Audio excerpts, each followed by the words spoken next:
All right, so we're gonna start to work through some simple nutrition, bare bones basics.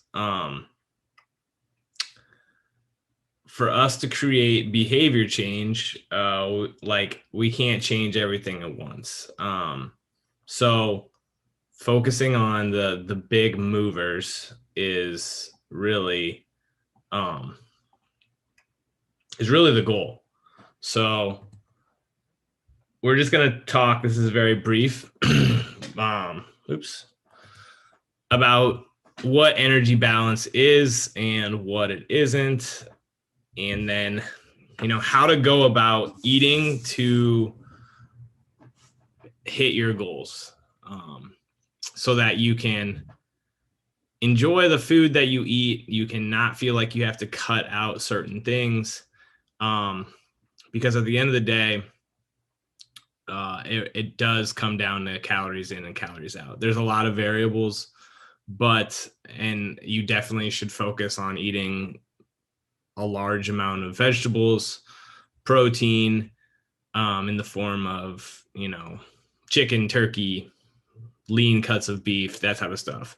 But you also, I generally don't think the anxiety over the thing should be more, or the anxiety over the thing should not cause more issues than just doing the thing. Um, you know, Ice cream is good. You should be able to have a little bit of ice cream and still continue to work towards your goals. And the big thing is just having goals. So all diets that work, that help people lose weight or achieve a certain amount of, muscular weight, or lower body fat, they start and they work because of calories in, calories out.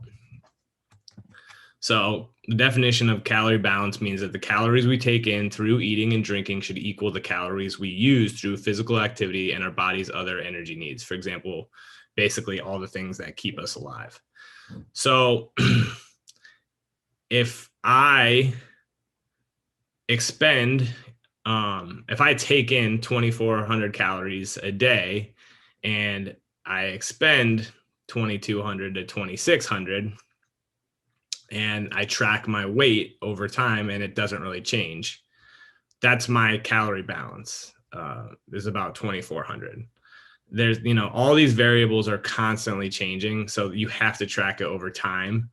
And when people just crush themselves in the period of a 4 to 6 week thing and they rapidly lose 10 to 15 pounds, there's nothing wrong with that per se, but they often don't actually create the habits to maintain that. And then they haven't really changed their set point. Then in regards to they want to eat a ton, they haven't kind of readjusted who they are and how they think. So, the next one is the complete energy equation looks like this. So energy balance equals energy input minus energy output. If you want to if you are looking to gain weight, or this is how we gain weight, our energy input is greater than our energy output. So calories are just units of energy, right? So if we consistently eat too many calories, we are going to gain weight more than what we need. If we want to lose weight, our energy input must be less than our energy output.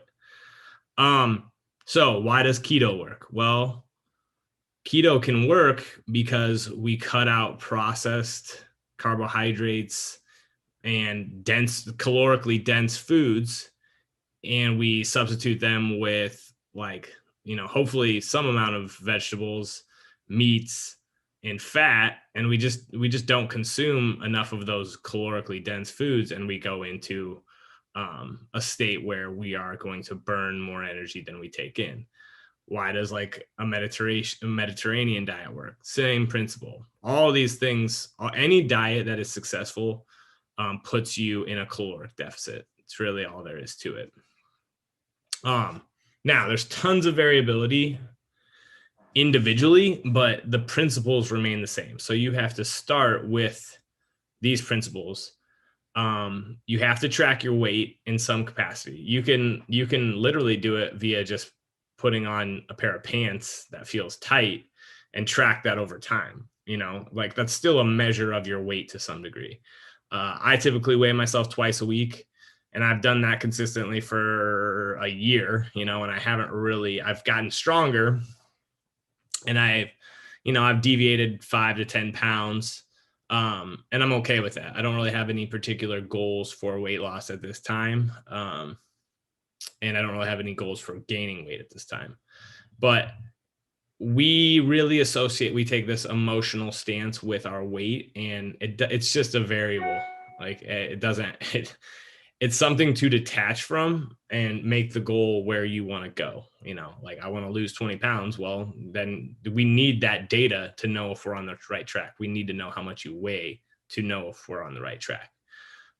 That being said, your physical performance can improve, and your weight might not change because, you're adaptable and you can get stronger. Hopefully, as you get stronger, then that starts to move the needle in the right direction. But as you see here, if we don't take you into an energy or a caloric deficit, you won't lose weight. So, quick and dirty start to just nutrition principles. Takeaways: calories in, calories out. It's the biggest thing. It's the driver of body composition. Yes, protein, fat, carbohydrate, macronutrient ratios matter, but they mostly matter in the terms of energy balance right here. So hopefully you found this helpful. If you have any questions, drop them in a comment or just feel free to ask me. But this is the best place to start, because this is literally 15 years ago when I was like starting to like look into diet for performance. I wish somebody would have just said this information right here. Cool. Have a good day.